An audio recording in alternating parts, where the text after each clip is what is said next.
Sobrang hirap ng dinanas ko dito kasi hindi ko na inisip yung mga sasabihin ng mga kakampi. Ang gusto ko lang naman ay yung manalo kami. Hindi ko alam kung tama ba yung ginawa kong desisyon. Imbis kasi na sumama ako sa kanila, ang ginawa ko pinilit kong tapusin. Kahit alam ko sa sarili ko na delikado at alanganin. Kahit anong gawin kong pagtatower lock, hindi talaga kaya. Kunwari pa silang hindi kinabahan at nataranta. Tingnan nyo, pa good game pa. Kaya pinipilit ko nang tapusin yung laban guys kasi pang Elry lang naman yung mga kasama ko. Tignan nyo naman kasi yung mga hero nila, nakagusion pa si Okata. Kapag ganitong late game na, hindi ko na maibigay sa kanya ang buo kong pagtitiwala. Panigurado kasi lahat ng mga yan sa akin din aasa. Nang dumating na sa puntong naglolord na ang mga kalaban, hindi nila malapitan kasi wala ako. Nang malapit na ako makabalik, sabi ko sige na, i-go nyo. Kakarating ko pa lang, nabigyan ko kaagad yung Cupra. Kung hindi ako pumunta, baka yun ay nakatakas pa. Sa ganitong sitwasyon pa naman guys, laging tank ang pinakamahalaga. Hindi nyo kasi kami malalapitan kung wala sa inyong pupronta. Napakatagal ni Okata maglord guys, kaya tinulungan ko na. Baka kasi maabutan pa kami ng mga kalaban at maagawan pa siya. Matapos ko makuha, nagpaalam na ako sa mga kalaban. Sabi ko nice G. Medyo mapapahiya ako pero hindi naman ganun apektado. Sabi ko antayin na lang yung Lord pero tignan yung ginawa ng chip, pumasok agad. Eh di wala akong ibang no choice para lang tulungan siya. Tinulak ko palayo yung kalaban para makahanap siya ng daan. Nang magdragon yung Yujong, nadamay patuloy pati kaming walang kinalaman. Napansin kong isa-isa nung nagkakaubusan ng aking mga kakampi. Di ko na alam ang aking gagawin kaya nagamit ko na ang aking ulti. Nagdalawang isip pa kasi ako guys kung papasok ako o hindi. Pero sige bahala na kesa naman wala akong gawin, di ba? Tapos na sana to kung hindi lang ako pinanood ni Okata. Tingnan nyo guys, tsaka siya papasok nung ako'y wala na. Nagpakitang gilas ba naman sa harapan namin, kala ko mauubos niya. Kung nag-dep na lang ang ginawa niya, edi sana may natiraman lang sa amin kahit na isa. Nakapag-krill patuloy sila at unti-unting nagkakaroon ng pag-asa. Naguguluhan na ako sa puntong ito kung ano pa bang dapat kong gawin. Mawawalan na sana ako ng gana, kaso nga lang biglang may nagsalita. Aba, bumuboses na sila. Sabi, cute mo Jake. Alam ko naman na yun, di niya na kailangang sabihin. Ewan ko kung nananadya ba siya o nagpapapansin. Nang dahil dyan, humanda kayo ngayon sa akin. Pero bago ko lumusob guys, kinuha ko muna tong red bluff para masakit ang aking damage. Nang makita kong nag-iisa siling sa botline, sinibat ko kaagad baka sakaling tumama. Pero nakita ko naka-immortality na pala siya kaya hindi ko na hinabol pa. Sa puntong ito, pinag-iisipan ko kung paano ko makakapasok sa base nila nang hindi nila nararamdamang andun na ako. Gusto ko mabibigla na lang sila at mapapasabi ng hala si Jake andun na pala. Lalo na ngayon naka-winchalant na ako, baka habang nagtatower lock ako hindi na ako tablan ng mga yan. Wala man akong boots, kaya kong makipagsabayan. Eto na guys, habang nagpapahabol yung chip namin sa kanila, sabi ko umalis ka dito pagtapos niya na. Abangan nyo yung gagawin ko guys ha, baka pati kayo mapasabi ng iidulo. Hindi naman ako basta-basta tumatapos ng laban guys nang hindi nagpapaalam. Di ba nga lagi kong ginagawa yun? Kaya basahin nyo yung huling mensahe ko sa kanila ngayon. Napakaayos ng pagpapaalam ko. Sabi ko end ko na, bantayan nyo ako. Abalang-abala ang lahat sa pakikipagdigmaan samantalang ako nandito maghahatid ng dilubyo.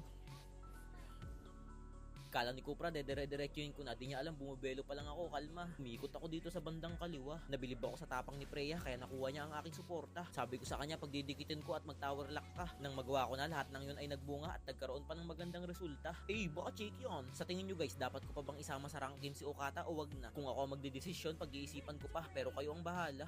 Grabe guys, this oras na ng gabi, meron pang dumayo. Akala ko kung sino. Gagi, sino to?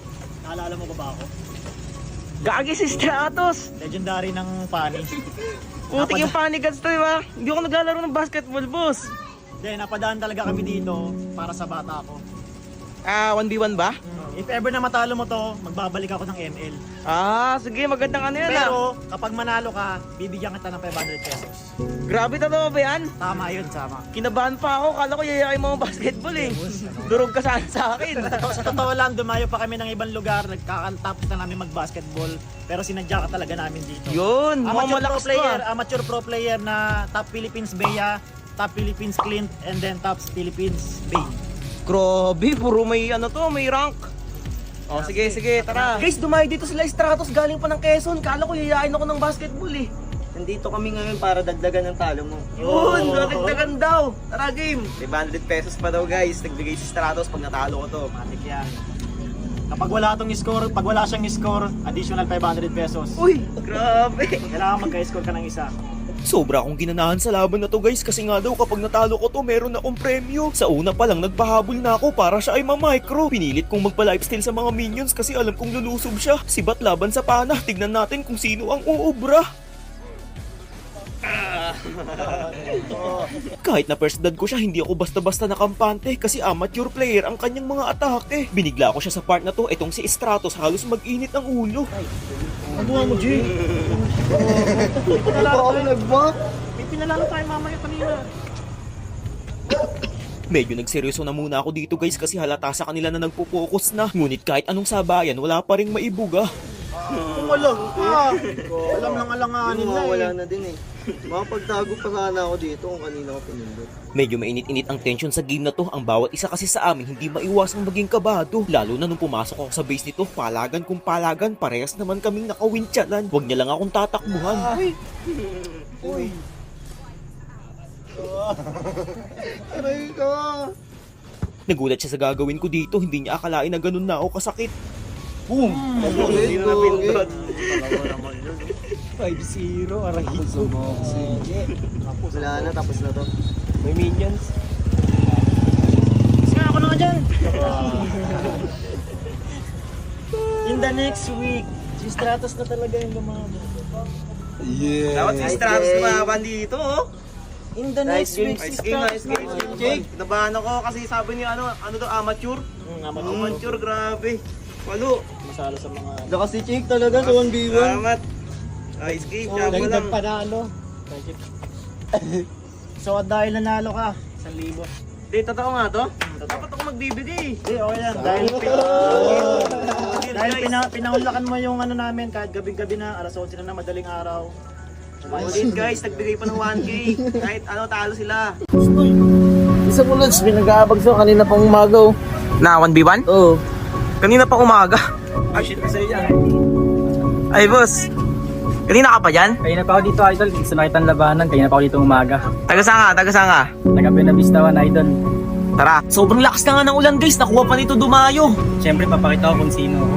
Hindi ko alam guys kung bakit nakatalikod to habang naglalaro. Siguro tinatago niya yung cellphone niya para hindi ko makita. Doon siya nagkakamali dahil kabisado ko na ang buong mapa. Pagtama ng sibat ko nung early, nagsabayan agad kami. Naisip ko lamang ako kasi naka-inspire ako, siya naka-sprint lang. Pero bakit ganun? Ako pa yung napaslang. Hindi, labis akong nangihinayang pero siya seryoso pa rin at kalmado lang. Habang ako hindi mapakali na para mang may kulang. Sinurpresa niya pa ako sa puntong ito kasi habang nagdidip ako ng minions, biglang tumalon sa harapan ko. Malakas ang loob niya kasi nakawintsalat na pala. Di ko tuloy alam kung saan ako pupunta. Hindi, putek. 0-2 na nga pala yung score ko at talagang ako'y naiirita na. Lalo na nung tumipi-tipi siya. Pero kahit na ganoon yung inis ko hindi ko pinahalata. Ang ginawa ko dumampot ako ng kaunting polvo para yung init ng ulo ko ay medyo lumaylo. Alam kong bumubelo lang siya sa pagkakataong ito. Akala niya siguro hindi ako handa sa mga ganito. Pinatulog ko sa bato at pinagpahinga ko ng ilang segundo. Kung makikita nyo sa kanyang itsura, wala man lang siyang reaksyon sa kanyang pagkabura. Yun naman pala may pinaplano na. Kahit payapa ang sitwasyon, bibigyan niya ako ng atensyon. Hindi ko siya pwedeng takbuhan kaya ginawa ko na ang nararapat at naaayon. Binalikan ko siya pero kapalpakan ang naging resulta. Ay! Gagi! Hindi ko napindot. Wanit ako. Hindi ko napindot yung windchalan ko kasi labis ako nagtiwala sa aking kakayahan. Pero okay lang yun, at least ngayon alam ko na kung paano ako makikipagbakbakan. Lugi ako sa kanya sa harapan kaya ang ginawa ko sa minions ako nagpapuno ng lifesteal. Sa paraang yun, ang mundo niya ay pansamantalang tumigil. Para akong naglalagablab na apoy na hindi masupil, tinutunaw ang mga matataas na pilapil. Matapos nun, didiretsuin ko na sana tong mid lane para i-end na tong laban na to. Pero hindi pwede kasi napakarami niyang minions. Nag-def na muna ako, after nun sa base niya na ako nagtungo. Medyo naging agresibo ako sa puntong to kasi mahilig siya manggulat. Hindi na ako umatras, rat-rat kung rat-rat. Napakaganda ng naging palagan namin kaso nga lang nagtaka ako kung bakit di niya ako tinuluyan. Pagkakataon niya na sana to para kanya ako mabigyan, ngunit ang kanyang ginawa ay umuwi sa kanyang tahanan. Naging pabor sa akin yun kasi kung sakaling napitas niya ako doon siguro talo na ako ngayon. Nahihirapan talaga ako guys kapag irrital yung kalaban. Napakahapdi, tagus na tagus sa aking kalamnan. Bali nagre-ready na nga pala ako dito para sa huli naming digmaan. Halos umabot yung laban na to ng 30 minutes kaya kung sino yung mapitas sa clash na to talagang talo. Tignan nyo naman, parehas kaming kabado, walang umiimik at seryoso. Dapat di ako magkamali sa huling sandali. Uunahin ko ang aking kapakanan para hindi masawi. Ginaya ko yung diskarte niya. Ako naman ngayon ang mambibigla.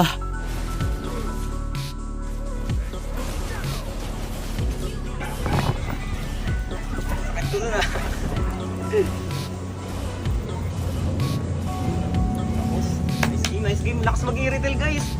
Putik, pinahirapan ako.